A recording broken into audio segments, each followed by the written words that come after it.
Oh, we're ready? Sorry, I'm daydreaming here. Several weeks ago, a teacher and I were talking, and in our conversation, it came up that, have you ever had one of those experiences where you feel all there, kind of a spiritual awakening type of thing, a little bit of that happiness we're supposed to understand, that feeling that's supposed to grab us? And why doesn't it last? And you want it to last, so you attach to it. But it never lasts because everything's impermanent. And so I was going to talk about that today, but then I got sidetracked with some other discussion topics. So if any of you remember a song by John Denver from years ago, I don't know how long John's been dead, but it's been quite a while, but he had a song out, Some Days Are Diamonds and Some Days Are Stones.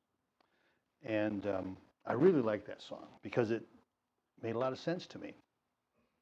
Now, when you're having a diamond day, it is really easy to be in a good mood and to be positive and to be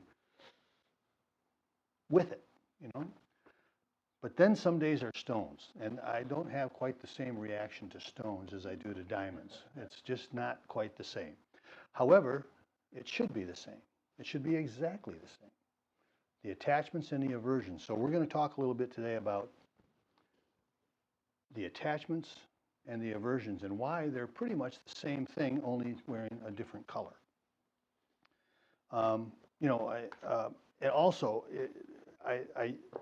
When I get a topic, sometimes I'll look for things to read that maybe support what I want to say. But I got to tell you, these two books here, Mindfulness in Plain English by Bhante G. and 8 Mindful Steps to Happiness, are really very strong books on our Buddhist tradition.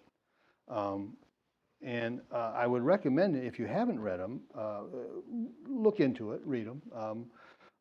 I get to read them a lot because I forget what I read after I read it, so I have to go back and reread it a lot.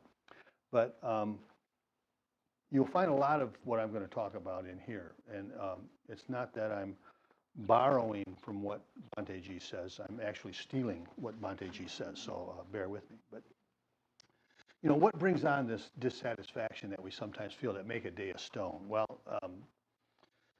it's just that plain thing of dissatisfaction, of suffering. It's part of our everyday life. A big part of it, though, is the expectations that we have that are not being met. That's what brings on it. We have these expectations and they're not met, and then we feel this stone day coming on. And certainly one of the things for me that is a big deal about these stone days are the moods you wake up in.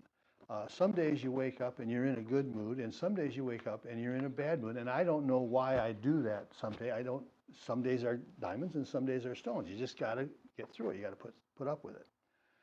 But it is always the attachment and the aversion that makes the diamonds or the stones. The attachments and the aversions are really a two-headed monster. The same monster, just with two heads. They're equally unwholesome. And you would think that, if it's a positive thing and you're attached to it, it would be wholesome. But the degree to the attachment, the holding on to it, can become very non-attachable. It's not good.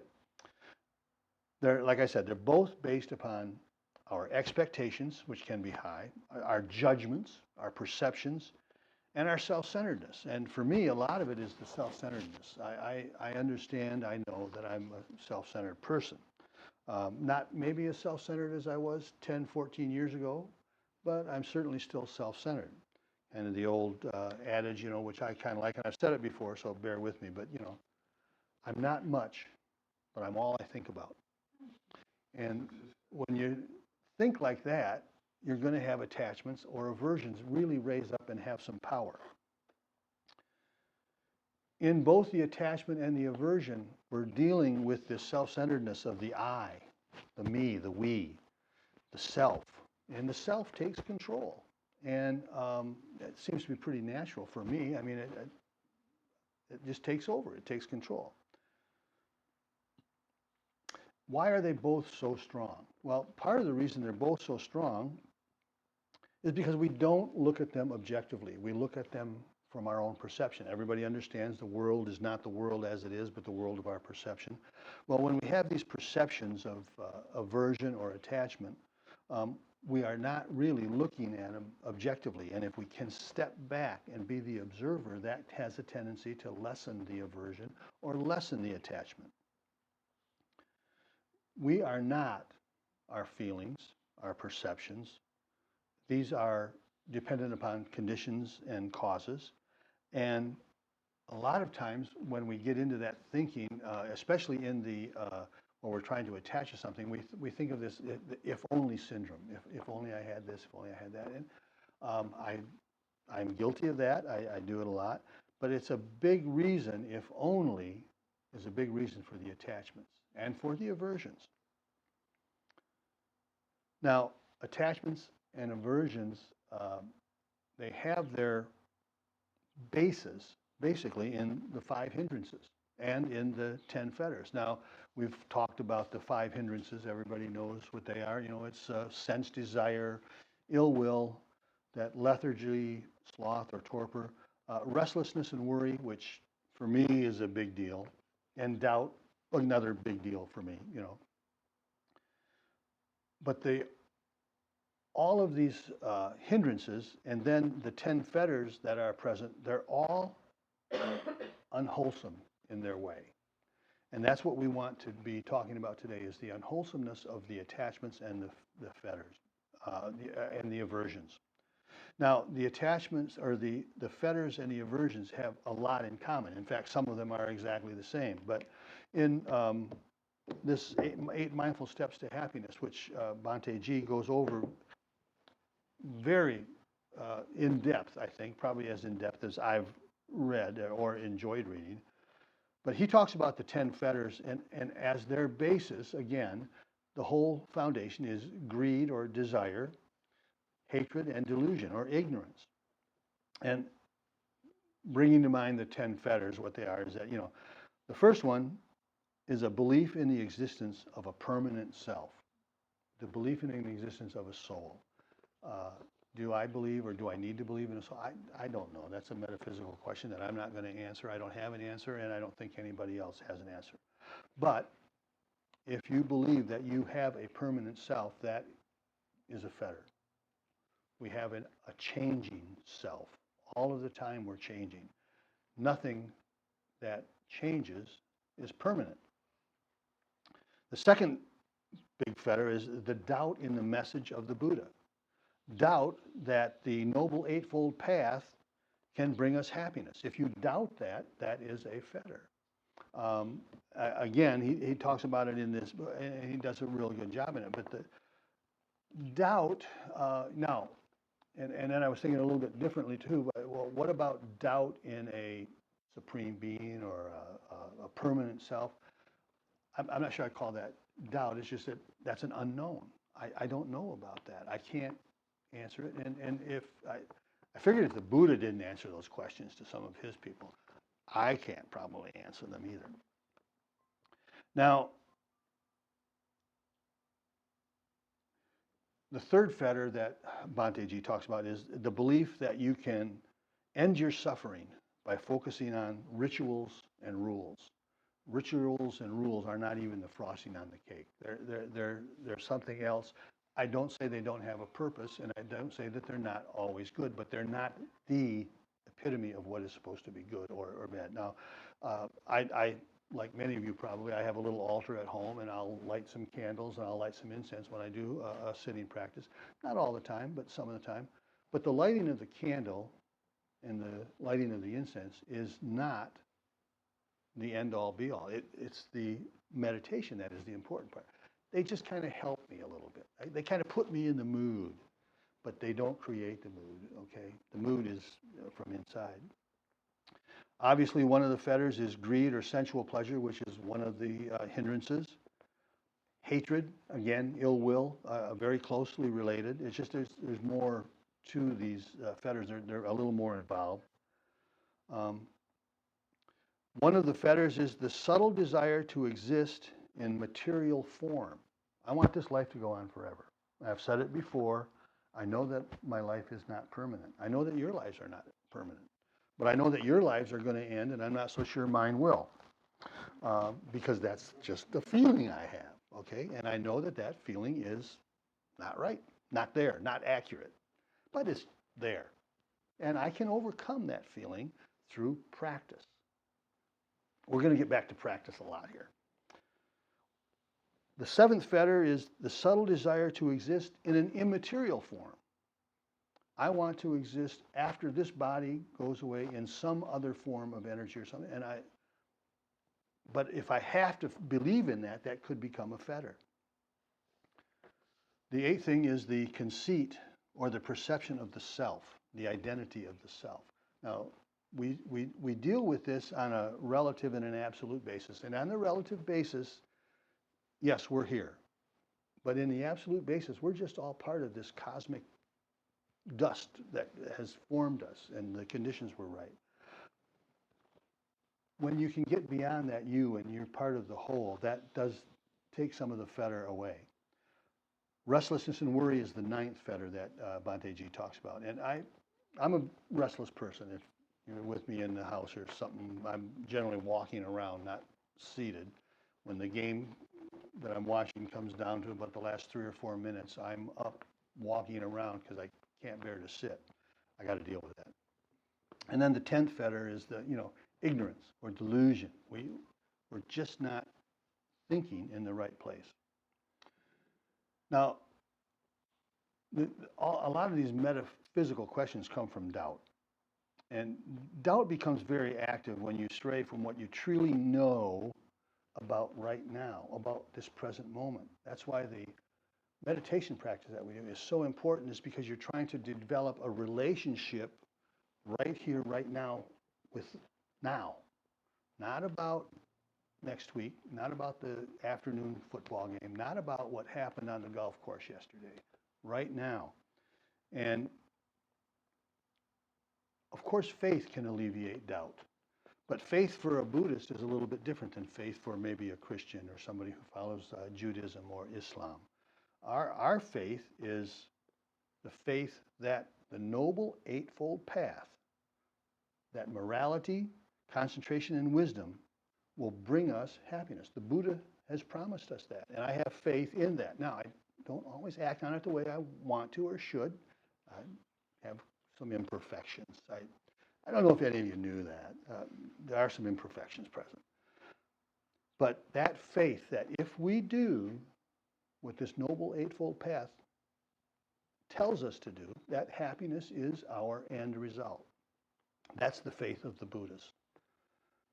Now, how do you cultivate the positive and prevent the negative? Because you think of the positive as the attachment and the negative as the aversion, but they're both equally well. Again, Bhante Ji, there are four ways. First of all, prevent the unwholesome from arising. Do whatever you can to prevent the unwholesome from arising. The second thing is, if the unwholesome has arisen, try to overcome it. Overcome it with your breath. Your breath is so critical to our practice and to life, obviously, because just like life and just like our breath, you let it come and then you let it go. And if you can let it come and then let it go, you're on the right track, in my opinion. If you have the wholesome present in your thinking, in your mind, cultivate it. You cultivate the wholesome. And if the wholesome is already there, maintain it. Maintain it through your practice. When we learn to take our mindfulness off from the chair or from the cushion and live it in our everyday life, that's when I think the practice is really starting to be beneficial. I don't know that I would say that the practice of meditation is beneficial if the only time I think about being in the present moment is while I'm sitting in a formal meditation. That's not the point. The point is to be aware of the now in all our aspects of every day. And there are a lot of different little ways you can do that. One of the ways is by wearing these little ornaments here. Whenever I feel this or notice it, it brings me to now. I purposefully try to say now. I've said this before too, my wife cooks, I do the dishes. When I do the dishes, that's a perfect time to be present. I try to be present at that time. So and find out these little different things during your day that bring you back to the present, to the mindfulness, to the now. Now, there's a wholesome concentration, and there's an unwholesome concentration. And what Bhante Ji says is that if you are holding on to a fetter of some kind, one of the fetters, whatever it is, if you're holding on to that, you're going to have an unwholesome meditation until you can let go of that fetter, which is very difficult to do. If you're angry, you're angry.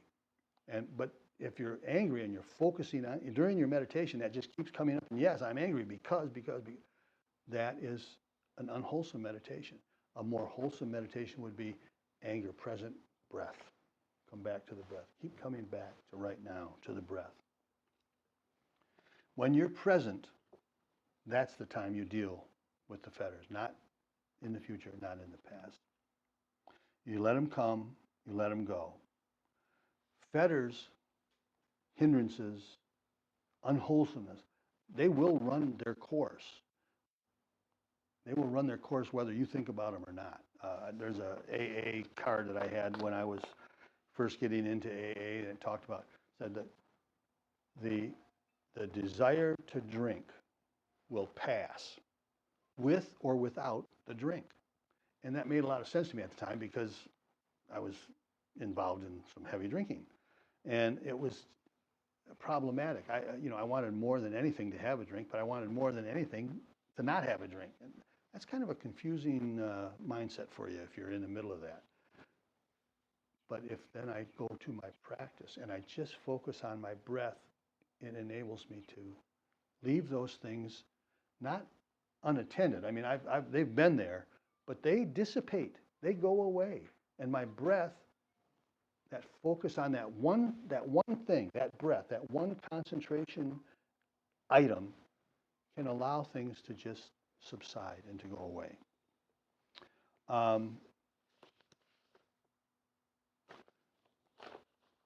If you're practicing, again, I tell you, the practice is here and now.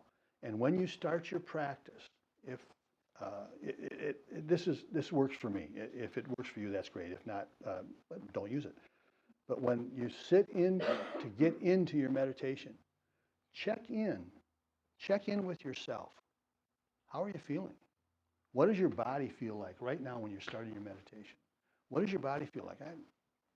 I played golf yesterday. I'm sore. Okay, I notice it. I move on. I feel my feet on the ground. I feel my buttocks in the chair, on the seat. I feel the warmth of this clothing that is here. And check in right now. Check in physically. Check in mentally. How am I feeling? What is my mood? What are the emotional tones that I'm feeling right now? And then breath. Right now, warm. Breathing in, let it go. Breathing out. Let it come, let it go. And you check in with yourself, so physically, mentally, and spiritually. Check in spiritually. Am I feeling like I'm on a spiritual path today or not? And if you're not, breathe in, breathe out. And if you are, breathe in, breathe out. Breathe in, breathe out. That's all I got.